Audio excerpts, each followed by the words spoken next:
Everybody at home, whether you're in South Africa or the countries beyond, very warm welcome to this, the latest in the series of New Age Business Briefings, brought to you by the SABC, and today very kindly sponsored by Eskom. And as Leanne was saying, well, we've got a very interesting conversation on the cards, all about leadership. And we've got some great guests, one that you will definitely recognize if you've been following politics in South Africa, and that's the Energy Minister, the Honourable Tina Joemat-Pettersson.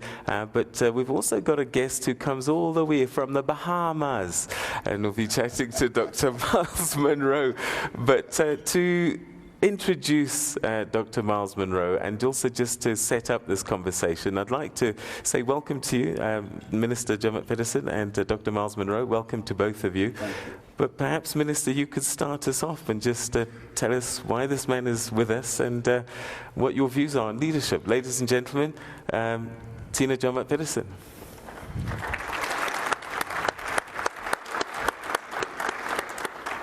Thank you very much, Mr. Ndoro. Thank you very much to Dr. Myles Munroe and his family for gracing us with, and really with your presence. I would like to ask humbly that his daughter and his beautiful wife stand so that we can just get a brief glimpse of mother and daughter, Dr. Ruth.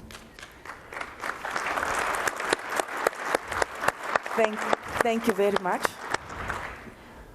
Good morning to our founding fathers, founding mothers of our democracy, to the midwives of our democracy. We have come to realize, Dr. Munroe, that your mentorship has meant that we can acknowledge and recognize that the midwives who gave birth to this democracy were both men and women of stature. We realize that a nation without leaders is an orphaned nation. Fellow South Africans and the rest of the continent, good morning. We are communicating today our collective will, our collective desire, our collective passion as a nation for ethical leadership and moral leadership. Dr. Munroe, we have been influenced and touched by your passion and energy. And without that energy, we would not have had the consistency amongst the myriad distractions we face in politics, in business, and in our private lives.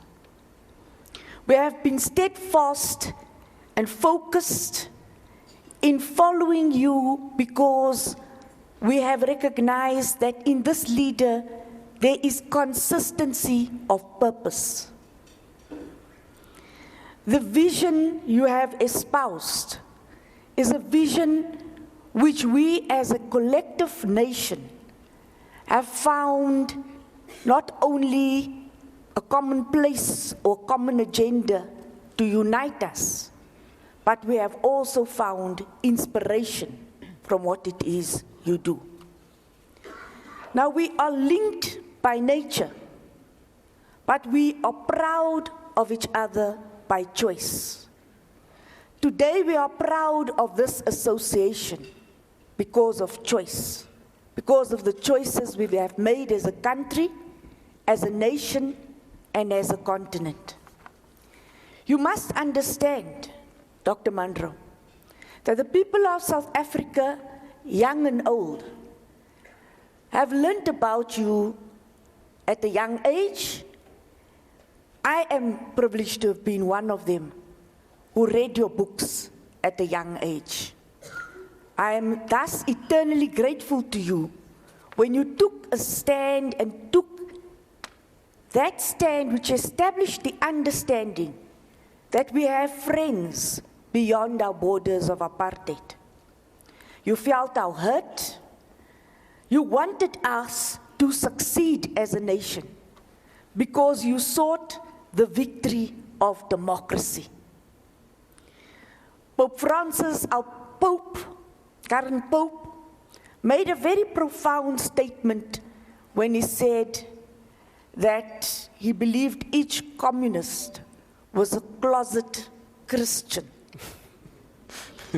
And the General Secretary of the Communist Party of South Africa echoed the words of the Pope when he said that each communist was a closet Christian, but he added that each Christian must have been or is a closet communist. Dr. Munroe, when I read your books at a very young age, and we also had our own rebellion. As youth, your rebellion is your own. And our experience with youth and youth leadership is indeed that the rebellion is their own.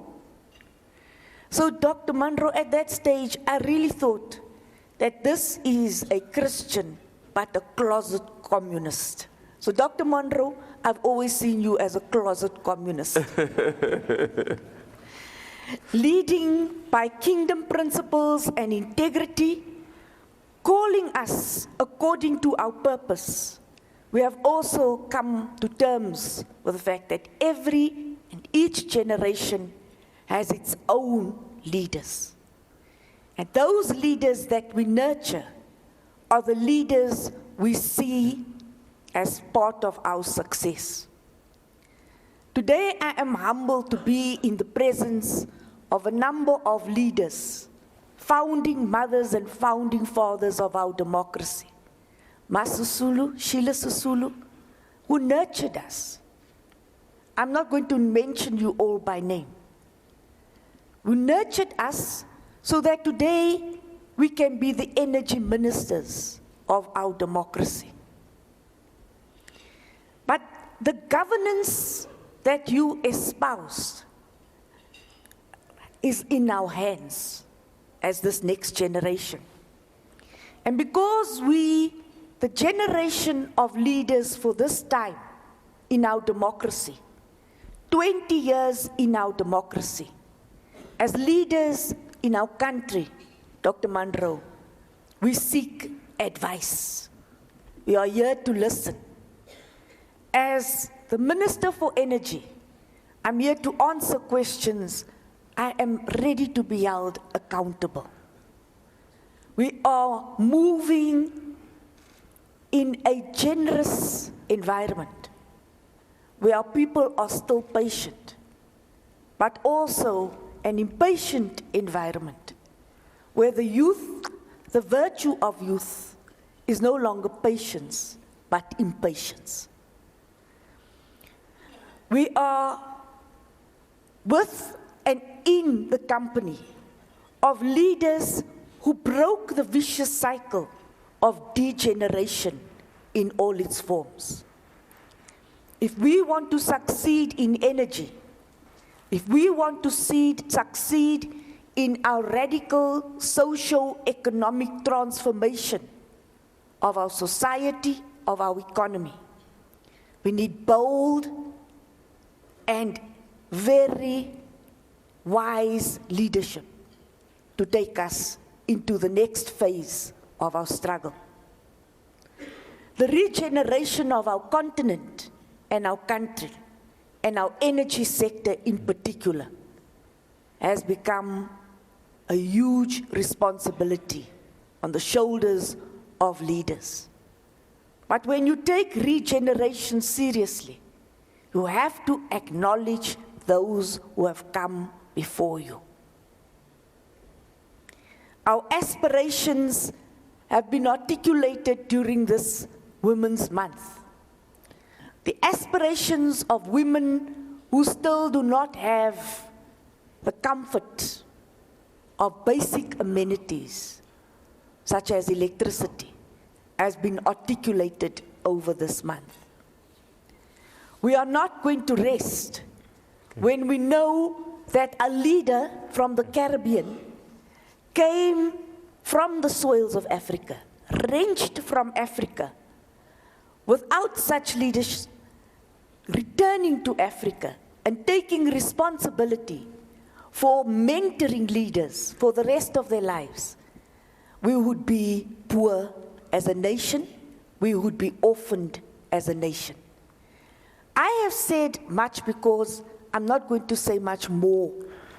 I'm going to hand over much to Dr. Munroe.